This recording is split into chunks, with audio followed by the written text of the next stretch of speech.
आप सभी को नवरात्रि के तीसरे दिन की ढेर सारी शुभकामनाएं। नवरात्रि के तीसरे दिन माता दुर्गा के चंद्र घंटा स्वरूप की पूजा अर्चना की जाती है और कथा सुनी और सुनाई जाती है। तो उसी कर्मानुसार आज हम तीसरे दिन की कथा आप सभी के सामने प्रस्तुत कर रहे हैं। आप सभी से निवेदन है कि हाथ जोड़कर आप लोग कथा सुने। चिरकाल में महिषासुर नामक असुर का आतंक बढ़ गया था, यानी एक राक्षस था और जिसका नाम था महिषासुर। उसने अपना आतंक मचा रखा था। उसके आतंक से तीनों लोक में हाहाकार मच गया था।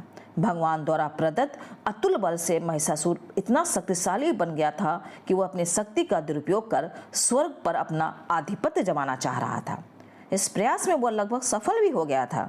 उस समय स्वर्ग के देवता भयभीत हो उठे। स्वयं स्वर्ग इंद्र नरेश भी चिंतित हो उठे। महिषासुर स्वर्ग का सिंहासन पाना चाहता था। उस समय सभी देवता ब्रह्मा जी के पास गए और उनसे सहायता मांगी। ब्रह्मा जी बोले, वर्तमान समय में तो महिषासुर को हराना आसान नहीं है। उसके लिए हम सभी को महादेव के शरण में जाना पड़ेगा।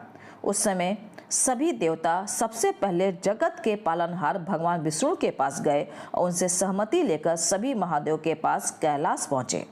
स्वर्ग नरेश इंद्र ने आप बीती महादेव को सुनाई। स्वर्ग नरेश इंद्र की बात सुन महादेव क्रोधित होकर बोले, महिषासुर अपने बल का गलत तरीके से प्रयोग कर रहा है, इसके लिए उसे अवश्य दंड मिलेगा। उस समय भगवान विष्णु और ब्रह्मा जी भी क्रोधित हो उठे। उनके क्रोध से एक तेज प्रकट हुई। यह तेज यानी ऊर्जा उनके मुख से प्रकट हुई। इसी ऊर्जा से एक देवी प्रकट हुई। उस समय भगवान शिव ने देवी माँ को अपना त्रिशूल दिया। भगवान विष्णु ने अपना सुदर्शन चक्र दिया। स्वर्ग नरेश इंद्र ने घंटा प्रदान किया।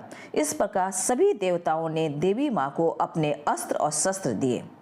तब माँ चंद्र घंटा ने त्रिदेव से अनुमति लेकर महिषासुर को युद्ध के लिए ललकारा।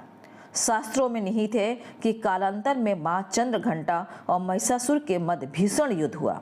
इस युद्ध में माँ के प्रहार के सामने महिषासुर टिक ना सका। उस समय महिषासुर का वध कर माँ तीनों लोकों की रक्षा की।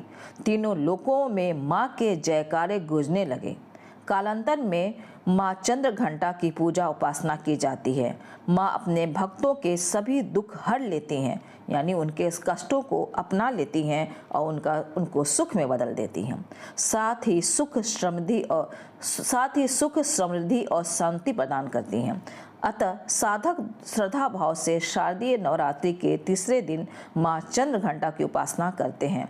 इसकी पूजा विधि थोड़ा सा आप सुन लीजिए। इसकी पूजा विधि इस प्रकार है। नवरात्रि के तीसरे दिन माता दुर्गा के चंद्र घंटा स्वरूप की विधि विधान से इस मंत्र यानी ओम देवी चंद्र घंटाय नमः का जाप कर आराधना करनी चाहिए।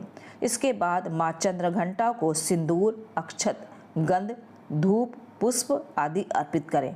आप देवी माँ को चमेली का पुष्प अथवा फूल, कोई भी लाल फूल अर्पित कर सकते हैं। साथ ही साथ दूध से बनी किसी मिठाई का भोग लगाएं। पूजा के दौरान दुर्गा चालीसा का पाठ और दुर्गा आरती का गान करें। जय देवी माँ की।